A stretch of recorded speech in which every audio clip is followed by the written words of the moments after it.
Hello అండి. నా పేరు సురేష్ అండి. మన బిగినర్స్ ప్లేలిస్ట్లో ఈరోజు మనం ఆపరేటర్స్ గురించి తెలుసుకుందామండి.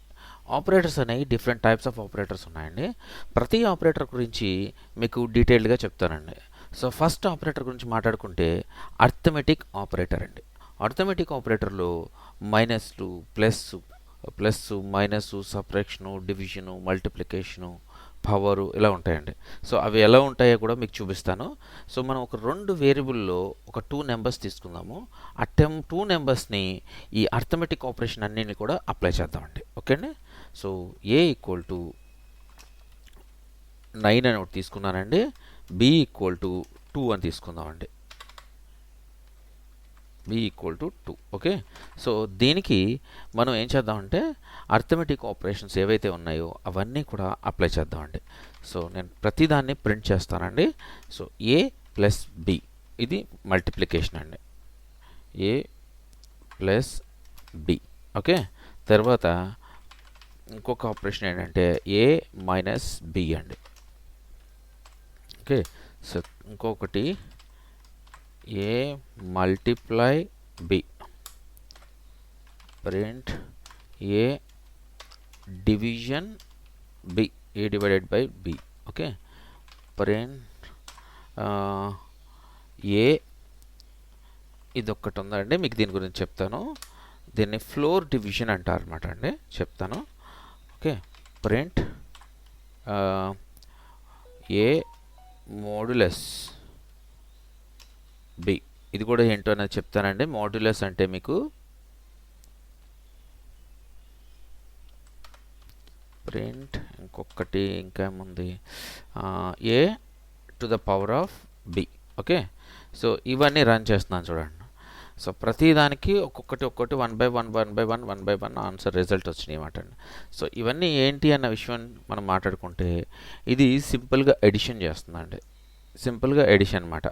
ఇంకా ఇందులో ఏమీ లేదనమాట అండి. ఊరికే రెండు వాల్యూస్ని తీసుకుని ప్లస్ చేసేస్తుంది. ఓకే. ఇది రెండు వాల్యూస్ని మైనస్ చేస్తుందండి. రెండు వాల్యూస్ని మల్టిప్లై చేస్తుంది. మల్టిప్లై చేయాలి అంటే ఇక్కడ స్టార్ సింబల్ వాడాలండి, గుర్తుపెట్టుకోండి. మల్టిప్లై చేయాలంటే స్టార్ సింబల్ వాడాలన్నమాట. ఓకే. అలాగే డివిజన్ చేస్తుందండి. ఇది ఏంటి అని అంటే ఫ్లోర్ డివిజన్ అంటారండి. దీని ఫ్లోర్ డివిజన్ ఎందుకంటారంటే మీరు దీనికి చూద్దాం. ఇది 4th వన్ కదండి. సో 1 2 3 4. ఓకే. 4th వన్ చూస్తే 4.5 వచ్చిందండి. అంటే డివిజన్ చేస్తే ఏ డివైడెడ్ బై బి అంటే 4.5 ఆన్సర్ వచ్చిందండి. ఇక్కడ చూడండి, ఇక్కడ నేను ఫ్లోర్ డివిజన్ చేయడం వల్ల ఈ 0.5 ఏదైతే ఉందో డిస్ప్లే అవ్వట్లా ఇక్కడ. సో అలాగా డెసిమల్ పాయింట్స్ తర్వాత ఏ నెంబర్ వచ్చినా కూడా దాన్ని రిమూవ్ చేసి ఓన్లీ ఇంటీజర్ని ఓకే మనకి డిస్ప్లే చేయడానికి ఈ ఫ్లోర్ డివిజన్ని వాడతారనమాట అండి. ఓకే. తర్వాత మోడ్యులస్ అండి. మోడ్యులస్ పర్సంటేజ్ సింబల్ వాడతారండి. ఈ మోడ్యులస్ ఏంటంటే ఇది కూడా డివిజన్ అనండి, కానీ మనం ఇక్కడ డివిజన్ చేస్తే మనకేమొస్తుందండి, ఓకే 4.5 అనేది వచ్చింది. అయితే ఇక్కడ డివిజన్ ఈ మోడ్యులస్తో డివిజన్ చేస్తే ఆ 4.5 తీసుకోకుండా రిమైండర్ తీసుకుంటుంది అనమాట అండి. ఇప్పుడు రిమైండర్ అంటే ఇప్పుడు చూడండి 2 డివైడెడ్ బై 9 అండి. ఓకే. సో 2 డివైడెడ్ బై 9 అన్నప్పుడు ఇక్కడ ఏముంటుంది, ఎలా వస్తుందండి, మీకు 1 రిమైండర్ మిగులుతుంది. సో 2తో డివైడ్ చేసినప్పుడు 9ని 1 రిమైండర్ మిగిలిపోతుంది మనకి. ఆ 1 రిమైండరు మనకి డిస్ప్లే చేసిద్ది అనమాట. సో మోడ్యులస్ని ఇలా యూస్ చేసుకోవచ్చు అనమాట. రిమైండర్ని డిస్ప్లే చేసుకోవడానికి యూస్ చేసుకోవచ్చు. ఓకే. తర్వాత A to the power of B అండి. పవర్ని క్యాలిక్యులేట్ చేయాలంటే 2 స్టార్స్ని యూజ్ చేయాలండి. 2 స్టార్స్ని యూజ్ చేస్తే A to the power of B. A to the power of B అంటే ఏ ఎంత వాల్యూ 9 అండి. So 9 to the power of 2. So 9ని 2 టైమ్స్ 9 ఇంటూ 9 81 రిజల్ట్. సో ఇలాగా అర్థమెటిక్ ఆపరేటర్స్ అన్నీ కూడా ఇలా ఉంటాయండి. ఓకే. సో నెక్స్ట్ ఆపరేటర్ గురించి చూద్దాము, రిలేషనల్ ఆపరేటర్. దీన్ని కంపారిజన్ ఆపరేటర్ అని కూడా అనొచ్చండి.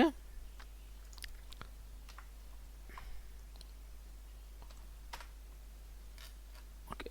సో రిలేషనల్ ఆపరేటర్స్లో ఏముంటాయంటే అండి, double equal to, not equal to, less than, greater than, less than or equal to, greater than or equal to ఇవి ఉంటాయండి.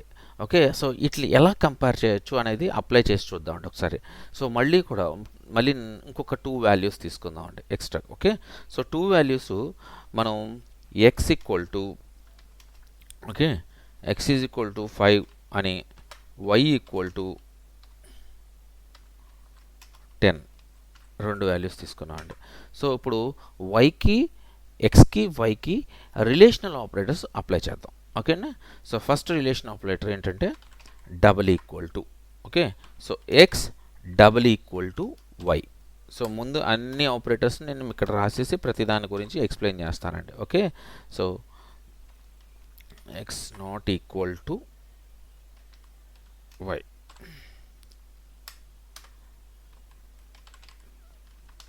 X less than y, x greater than y, x less than or equal to y, yx greater than or equal to y. Okay, ఇవి relational operators అండి. ఈ relational operators ఎలా అంటే అండి, ఇప్పుడు X why ఉందండి, ఈ ఎక్స్ వై ఉంది, ఎక్స్ వాల్యూ ఎంత అండి 5, వై వాల్యూ ఎంత అండి 10. సో డబల్ ఈక్వల్ టు అన్నాను. డబల్ ఈక్వల్ టు అంటే రెండు సమానమేనా అని అడుగుతున్నామండి ప్రశ్న. ఓకే, సో రెండు ఈక్వలా కాదా? రెండు ఈక్వల్ కాదంటే మనకి దీని ఆన్సర్ ఏమొచ్చిందండి, ఫాల్స్ వచ్చింది. ఒకవేళ ఈక్వల్ అయితే ట్రూ వచ్చింది అనమాట.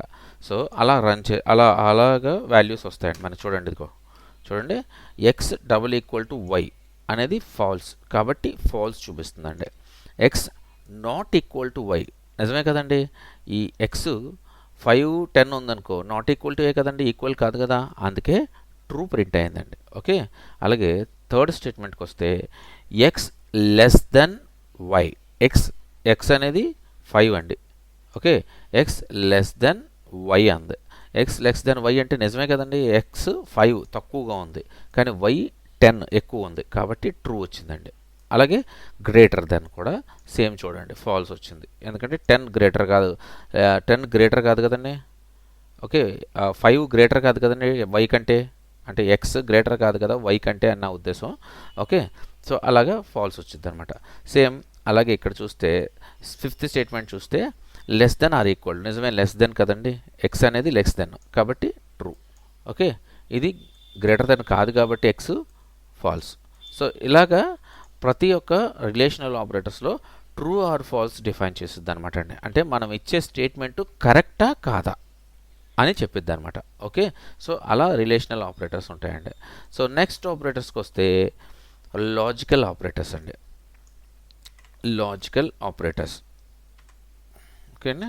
సో ఈ లాజికల్ ఆపరేటర్స్లో మనకి మూడు ఉంటాయండి.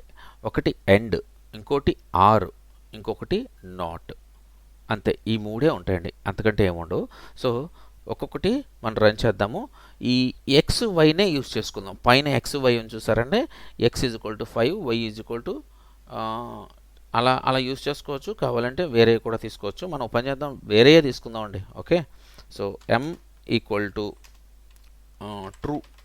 Okay, N equal to false. Okay, ఇలాగ రెండు తీసుకున్నానండి. So M N. సో ఈ ఎంఎన్లో first statement M and N అన్నాను. చూడండి, ఈ స్టేట్మెంట్ రన్ చేస్తే ఎం అండ్ ఎన్ అంటే రెండు కూడా సమానమా అని అర్థం అండి. ఎం అండ్ ఎన్ అని కాదండి, ఫాల్స్. చూసారా, ఫాల్స్. ఎం ఆర్ ఎన్, ఎం కానీ. ఓకే, ఇంకొక స్టేట్మెంట్ పక్కన కింద రాద్దాము. ప్రింట్ ఎం ఆర్ ఎన్ అంటే ఇది కానీ అది కానీ. అక్కడ ఎమ్ ట్రూ అయి ఉండాలి, ఎన్ ట్రూ అయి ఉండాలి అని పైన అనుకున్నాం, అది ఫస్ట్ స్టేట్మెంట్లో. కానీ కాదు, ఎందుకంటే ఒకటి ట్రూ ఉంది, ఒకటి ఫాల్స్ ఉంది, అందుకనే మనకి ఫాల్స్ వచ్చింది. రెండు సమానం కాదు అని చెప్తుంది అనమాట. ఓకే, రెండో స్టేట్మెంట్కి వచ్చేసరికి ఎం ఆర్, ఎమ్ ట్రూ అయినా పర్లా, ఎన్ ట్రూ అయినా పర్లా, ఏదైనా పర్లేదు అని అన్నాం. సో ఇప్పుడు ట్రూ ప్రింట్ అవుతుందండి. ఎందుకంటే ఏదో ఒకటి అంటే ఏదో ఒక స్టేట్మెంట్ కరెక్ట్గానే ఉంది కదండి. అందువల్ల అనమాట. ఓకే. సో ఇంకొక స్టేట్మెంట్ అంటే చూడండి, నాట్ ఎం, నాట్ ఎం అన్నాను. అంటే నాట్ ఎం అంటే ప్రస్తుతం ఎం ఏంటండి, ట్రూ. అది ఏం జరుగుతుందంటే మనకి ఫాల్స్ కింద ప్రింట్ అవుతుంది. చూసారా, నాట్ ఎం అనగానే ఇలా ఫాల్స్ కింద. అలాగే నాట్ ఎన్ అన్నాను అనుకోండి, నాట్ ఎం బదులు ఎన్ అన్నాను అనుకోండి. ఇంకొక స్టేట్మెంట్ రాద్దాము. చూడండి, నాట్ ఎన్ అన్నాను అనుకోండి, ఎన్ ఏంటండి మనకి ఫాల్స్ ఉంది. ఇప్పుడు ఇదేమవుతుందంటే ట్రూ వచ్చింది. చూడండి, రివర్స్ అవుతుంది అనమాట నాట్ అనేది. సో ఇలాగా లాజికల్ ఆపరేటర్స్ని యూజ్ చేయొచ్చు అనమాట అండి. సో ఇవన్నీ మనం ముందు ముందు చేస్తుంటాం కదండి, వాటిల్లో ఉపయోగపడతాయండి. అందుకని ఇవి బేసిక్ తెలుసుకోవాలన్నమాట మనం. ఓకే అండి. నెక్స్ట్ మనం అసైన్మెంట్ ఆపరేటర్స్ గురించి తెలుసుకుందామండి. సో అసైన్మెంట్ ఆపరేటర్స్ ఏంటంటే